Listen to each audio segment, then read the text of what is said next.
पावन सानिध्य में बसे जनपद बिजनौर के इस पावन धरा को मैं कोटि कोटि नमन करते हुए मैं आप सबका हृदय से अभिनंदन करता हूं।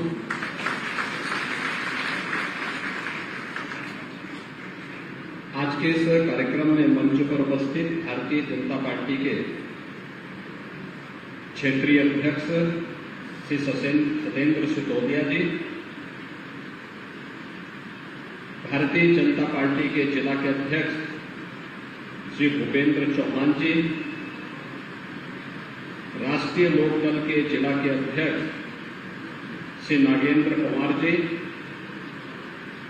जिला प्रभारी और क्षेत्रीय महामंत्री भारतीय जनता पार्टी श्री हरिओम शर्मा जी, लोकसभा प्रभारी बिजनौर सुनील भराला जी, संयोजक श्रीमती कमलेश सैनी जी, हमारे माननीय विधायकगण श्रीमती सुची चौधरी जी, अशोक राणा जी, प्रदेश सरकार में मेरे सहयोगी मंत्री श्री दिनेश खटीक जी, एमएलसी श्रीमती वंदना वर्मा जी, जिला पंचायत अध्यक्ष श्री साकेंद्र प्रताप सिंह जी, जिला पंचायत अध्यक्ष श्री देवपाल निर्वाल जी, नगर पालिका की अध्यक्ष बिजनौर श्रीमती इंदिरा सिंह जी। आज के इस कार्यक्रम में हम यहां पर जिन महानुभावों के लिए आप सबका आशीर्वाद प्राप्त करने के लिए आए हैं, लोकसभा क्षेत्र बिजनौर से राष्ट्रीय लोकदल और भारतीय जनता पार्टी के संयुक्त प्रत्याशी के रूप में आपके बीच में उपस्थित हैं श्री चंदन चौहान जी।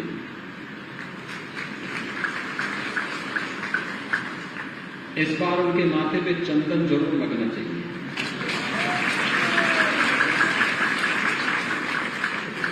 देखिए, इसी को संजोग कहते हैं।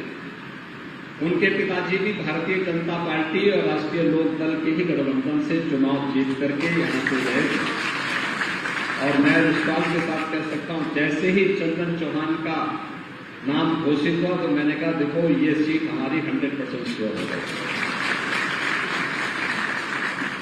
और ऐसे ही लोकदल के सहयोग से भारतीय जनता पार्टी नगीना लोकसभा सीट जीती कि वहां से नेटवर्क से हमारे विधायक हैं श्री ओम कुमार जी, लोकप्रिय विधायक हैं, जनता के बीच में रहे रहते हैं, लगातार जनहित से जुड़े हुए मुद्दों पर काम करते हैं। आज पार्टी ने उन्हें नगीना लोकसभा सीट से अपना प्रत्याशी बनाया है। आपका आशीर्वाद उन्हें भी प्राप्त हो, इस दृष्टि से प्रबुद्ध जनों के बीच में हम दोनों प्रत्याशियों का परिचय कराने के लिए मुझे स्वयं आना पड़ा। अभी नामांकन की प्रक्रिया संपन्न हुई है और नामांकन की प्रक्रिया संपन्न होने के बाद हम लोग पहले चरण में प्रबुद्ध जनों के बीच में जा रहे हैं। प्रबुद्ध जनों के बीच में जाने के साथ फिर हमारे बूथ स्तर की मीटिंगें चल रही हैं, लेकिन बूथ स्तर के सम्मेलन भी होंगे और बाद में जनसभाएं भी हमारी प्रारंभ होने जा रही हैं। प्रबुद्ध जनों के पास मैं इसलिए आया हूं क्योंकि आप समाज की ओपिनियन लेकर हैं। समाज का जो नेतृत्व वर्ग है, आप मार्गदर्शन करते हैं, आप उसे लीड करते हैं। कोई अधिवक्ता है, कोई चिकित्सक है, कोई शिक्षक है, कोई व्यापारी है, कोई हस्तशिल्पी है, कोई कारीगर है, कोई महिला सशक्तिकरण के लिए कार्य कर रहा है, कोई पर्यावरण के लिए कार्य कर रहा है। जीवन के अलग अलग क्षेत्र में कार्य करने वाला जो नेतृत्व वर्ग है, वह नेतृत्व वर्ग केवल मंच पर बैठा हुआ समुदाय ही नेतृत्व वर्ग नहीं है, ये पॉलिटिकल नेतृत्व देता है, लेकिन सामाजिक नेतृत्व अलग अलग सेक्टर में जो नेतृत्व दे रहा है वह सामने आप सभी बैठे हुए हैं। आप आपकी बातों पर जनता जनार्दन विश्वास करती है। आप समाज को मोटिवेशन की ओर अग्रसर करते हैं। आप बताते हैं कि ऐसे होना चाहिए, ये होता है, और लोग उसका अनुसरण करते हैं। तो इसलिए चुनाव के अन्य कार्यक्रम हमारे प्रारंभ हो सके, हमारे प्रत्याशियों ने नामांकन किया, तो मैंने कहा सबसे पहले प्रबुद्ध जनों से हम आशीर्वाद लेते हैं। आपकी भूमिका समाज में ऐसे ही है जैसे प्राचीन काल में ऋषि मुनियों की हुआ करती है, वही आपकी भूमिका है, क्योंकि वहां भी उस समय का प्रबुद्ध जन था और ये महात्मा विदुर की धरती है। तो महात्मा विदुर की धरती पर आपका आशीर्वाद हमारे दोनों प्रत्याशियों को प्राप्त होगा। बहनों और भाइयों, जब मैं बिजनौर की बात देखता हूं, वास्तव में मुझे लगता है कि इस जनपद के साथ जितना न्याय होना चाहिए था उतना हो नहीं पाया, और इसीलिए आप याद करते होंगे पहले कहा जाता था कि कोई मुख्यमंत्री बिजनौर आएगा तो उसकी छुट्टी तय है। मैंने कहा देखो मैं बिजनौर जाऊंगा जरूर, और मैं इसीलिए बिजनौर आया था। फिर किसी ने मुझे कहा कि यहां रात्रि को नहीं रुकना चाहिए। मैंने कहा रात्रि को भी रुकूंगा, और मैं ही बिजनौर के गेस्ट हाउस में रुकता था। रात्रि को मैंने विदुर कुटिया का भ्रमण भी किया था, और उस समय यहां के प्रबुद्ध जनों के साथ मैंने एक संवाद बनाया था। लगभग 50 के आसपास प्रबुद्ध जन आए थे, उनके साथ मैंने एक संवाद बनाया था कि वे क्या कर रहे हैं। इसमें कृषि के क्षेत्र में भी जिन्होंने प्रगतिशील किसान भी थे, शिक्षक भी थे, चिकित्सक भी थे, अधिवक्ता भी थे, व्यापारी भी थे, अलग अलग तबके के लोग थे। कितना पोटेंशियल है जनपद में, मैं देखकर हो सकता किस तथ्य को कभी भी सामने रखने का प्रयास नहीं किया गया। लेकिन हमारे स्तर पर जो हमारे माननीय जनप्रतिनिधिगण जो प्रस्ताव लाते थे, इन्होंने मुझसे कहा कि बिजनौर में मेडिकल कॉलेज होना चाहिए। हमने कहा एकदम मेडिकल कॉलेज वहां के लिए होना चाहिए, क्योंकि मैं भी इसका पक्ष हूं। इतना बड़ा जनपद, मेडिकल कॉलेज नहीं। हम लोग आए और हमने आपकी विरासत के साथ जोड़ते हुए भारत की दिखे, क्योंकि बिजनौर की जब हम बात करते हैं तो बिजनौर केवल बिजनौर नहीं है, यह भारत के इतिहास की भूमि है। भारत की पहचान इस बिजनौर जनपद से बनती है। महात्मा विदुर उसके अग्रिम पंक्ति के उन ऋषि मुनियों की परंपरा में आते हैं जिन्होंने उस कालखंड में भी सच बोलने की, सत्य बोलने की हिम्मत दिखाई थी, और उसके लिए उनको उपेक्षा झेलना पड़ा, लेकिन वे अपने मार्ग से विचलित नहीं हुए, और उस सत्य को बोलने वाली इस धरती पर, जिसको मां गंगा का आशीर्वाद, यूपी के अंदर तो मां गंगा बिजनौर जनपद से ही प्रारंभ होकर के बलिया तक पहुंचती है। देश के अंदर मां गंगा का सर्वाधिक आशीर्वाद हमारे प्रदेश उत्तर प्रदेश को प्राप्त होता है, और उत्तर प्रदेश को जो आशीर्वाद प्राप्त होता है, इसीलिए हमने कहा महात्मा विदुर के नाम पे मेडिकल कॉलेज बनना चाहिए, और आज मैं आपको बधाई दूंगा कि आपका मेडिकल कॉलेज बनकर के तैयार हो चुका है। अब आप देखें, मेडिकल कॉलेज के साथ साथ यहाँ की सड़कों को, हाईवे, 4 लेन की कनेक्टिविटी कितनी अच्छी बेहतरीन कनेक्टिविटी के साथ हो रही है। यहां पर अन्य हरेक सेक्टर में यहां की ओडीओपी आज एक नई पहचान बना रही है, और उस पहचान को बनाए रखने के लिए ही आज हम सब एक बार फिर से आपके पास आए। याद रखना, हम प्रबुद्ध जनों की कुछ कमियां होती हैं, जो चंदन चौहान ने भी कहा एक दिन कि हम लोग बड़ी बड़ी बहस कर लेते हैं, चर्चा कर लेते हैं, ऐन वक्त पर हम लोग आलसी हो जाते हैं, वोट डालने नहीं जाएंगे, लोगों को बताएंगे लेकिन स्वयं पीछे हटेंगे। और आपका तो पहले ही चरण में मतदान होना है, इसलिए पहले स्वयं मतदान करना और औरों को भी मतदान करने के लिए तैयार करना, ये जरूर करना काम के लिए होना। दूसरा, अपने वोट की कीमत को पहचानना और लोगों को उसके लिए तैयार करना। याद करिए, आपका वोट अन्य लोगों के साथ में जाता था, तो बिजनौर अपनी पहचान के लिए मोहताज होता था। आपका वोट सही दिशा में गया तो विरासत भी और विकास का भी एक बेहतरीन उदाहरण महात्मा फुले मेडिकल कॉलेज के रूप में बिजनौर वासियों को प्राप्त हो गया। यानी हरेक स्तर पर कैसे परिवर्तन देखने को मिला है, यह आज हम सब यहां पर देख सकते हैं। यानी एक वोट की कीमत क्या होती है? गलत हाथों में वह वोट जाता है तो अराजकता फैलती है, और सही दिशा में जाता है, सही पार्टी को जाता है तो वह देश को एक नई ऊंचाई की ओर लेकर के आपकी आस्था का सम्मान कर देता है। आप मुझे बताइए कि अगर मोदी जी के नेतृत्व में सरकार नहीं होती और केंद्र और राज्य में सरकार नहीं होती तो क्या अयोध्या में रामलला का भव्य मंदिर का निर्माण हो पाया होता? क्या आप मुझे बताओ, मोदी जी प्रधानमंत्री हैं तो देखो उत्तर प्रदेश का गौरव भी किस रूप में बढ़ता। अभी चौधरी साहब को भारत रत्न के सम्मान से सम्मानित किया गया। चौधरी साहब को यह सम्मान बहुत पहले मिल जाना चाहिए था, बहुत पहले मिल जाना चाहिए था। भारत की नब्ज को अगर भारत के किसी राजनेता ने उस कालखंड में सही तरीके से पहचाना था तो वह नाम था चौधरी चरण सिंह जी का, जिन्होंने कहा था कि भारत की प्रगति का मार्ग देश के खेतों और खलिहानों से होकर के जाता है।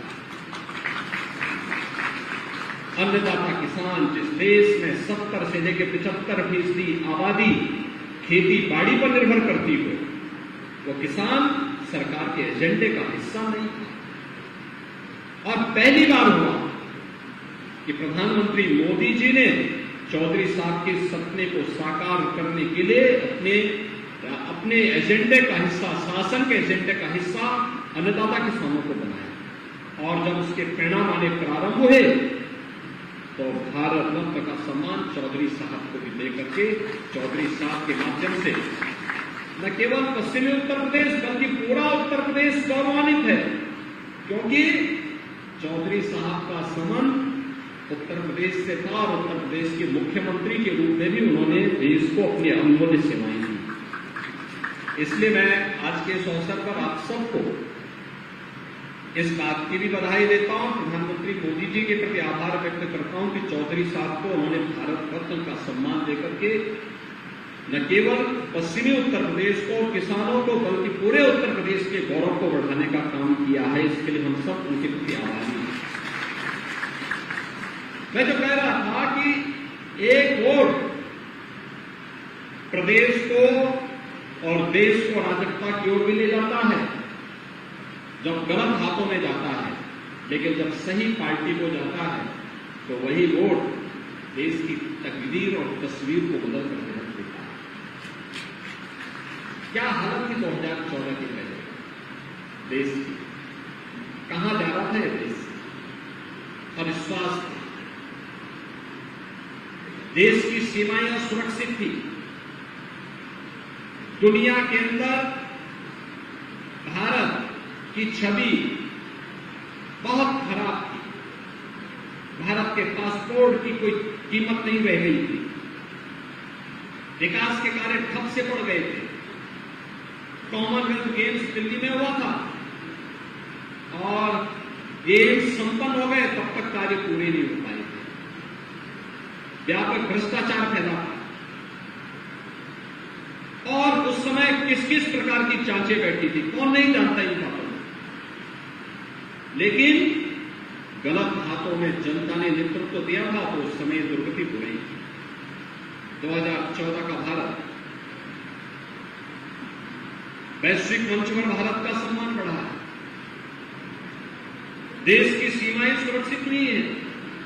क्या आज भी क्या कोई भारत की सीमा में घुसपैठ करने का दुस्साहस कर पाएगा? क्या नहीं कर सकता।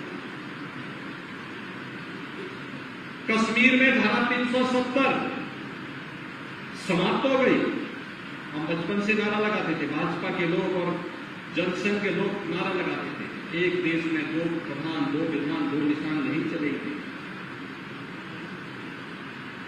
हम नारा देते थे, जहां बलिदान हुए मुखर्जी वो कश्मीर हमारा है।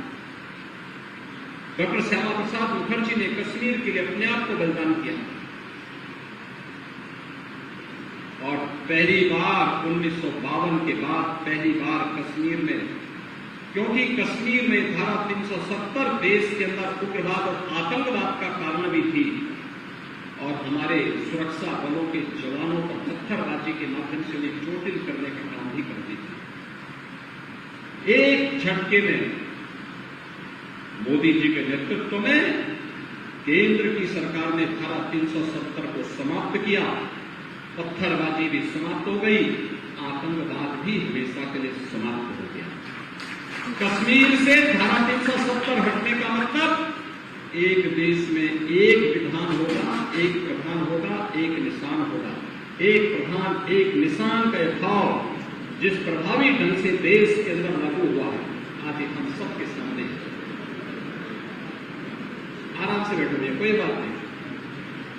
अरे अच्छा है आप चुनाव नहीं लड़ रहे हैं, क्योंकि चुनाव लड़ते समय किसी पूरी होती तो लोग बड़ी बात करते हैं। लेकिन धारा 370 समाप्त हो गई, अयोध्या में आस्था का सम्मान हो गया। गलत हाथों में उड़ जाता है तो कर्फ्यू लगता है और सही हाथों में जाता है तो कावड़ यात्रा भी लगती है।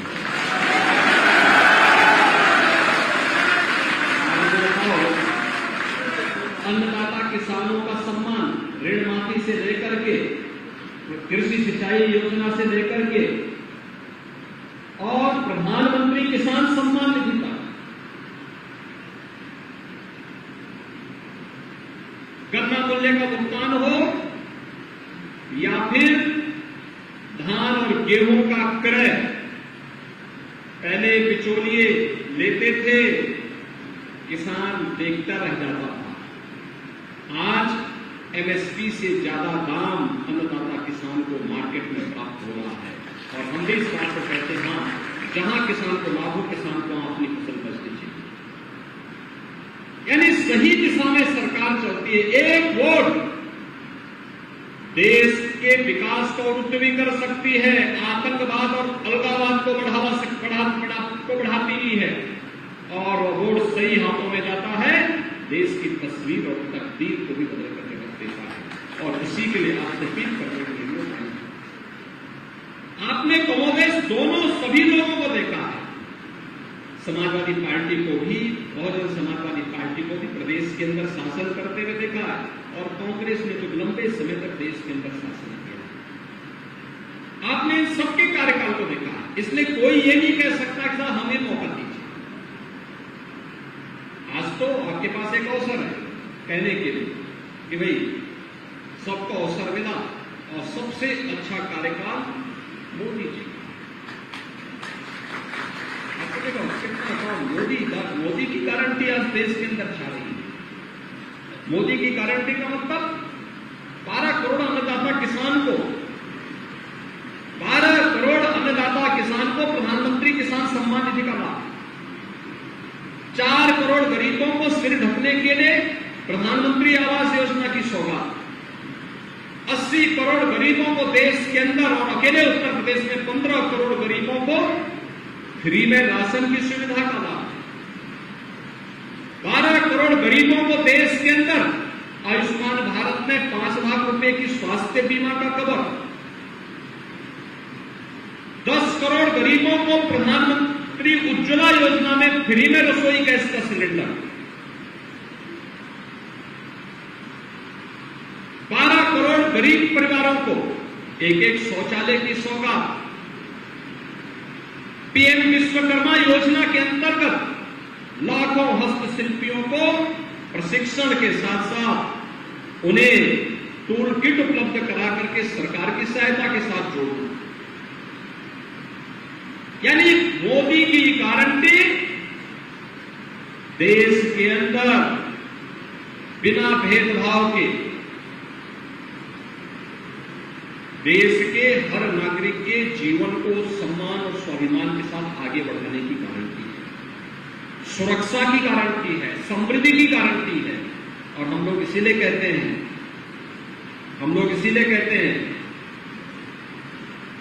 कि मोदी जी के लिए देश प्रथम है। कुछ लोगों के लिए अपना परिवार महत्वपूर्ण होगा, लेकिन मोदी जी के लिए 140 करोड़ का भारत ही उनका परिवार है।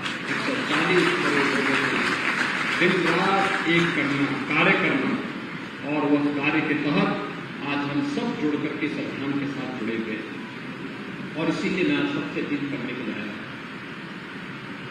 कि यह बात समाज को बताने की आवश्यकता है। प्रदेश हो या देश,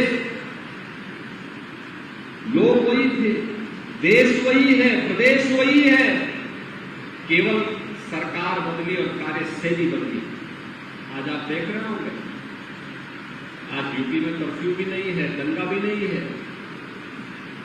आज यूपी में बेटी और व्यापारी दोनों सुरक्षित है। पर्व और त्योहार शांतिपूर्ण तरीके से मनाए जा रहे हैं, कहीं कोई अराजकता नहीं है।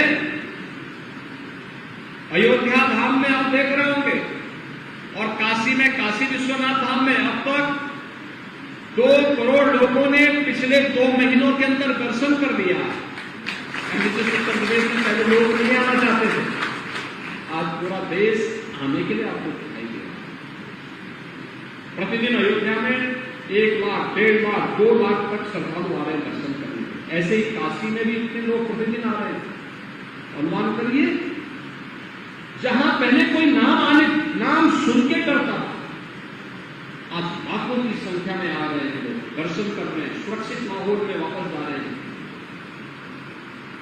व्यापारी का व्यापार फल फूल रहा है, पूरी मजबूती के साथ अपने कार्यक्रम को आगे बढ़ा रहा है।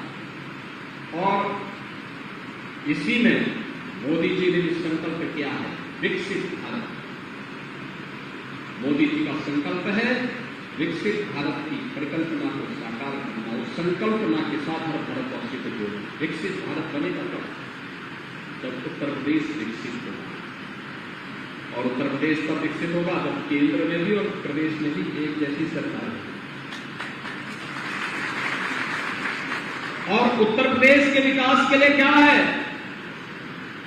विकसित उत्तर प्रदेश के लिए विकसित बिजनौर भी चाहिए, और विकसित बिजनौर के लिए चंदन चौहान भी और ओम कुमार का भी विजयी होना आवश्यक है। तभी बेहतर कनेक्टिविटी होगी, मेडिकल कॉलेज की सुविधा और बढ़ेगी, उद्योग खुलेंगे, नए निवेश आएंगे, रोजगार का सृजन होगा, नए संस्थान बनेंगे, और यहां की पुरातन पहचान को उपलब्ध कराने में हमें मदद मिलेगी। और आज इसी के आह्वान के साथ मैं आपके बीच में आया हूं। अभी परसों 31 को प्रधानमंत्री जी मेरठ में आ रहे हैं।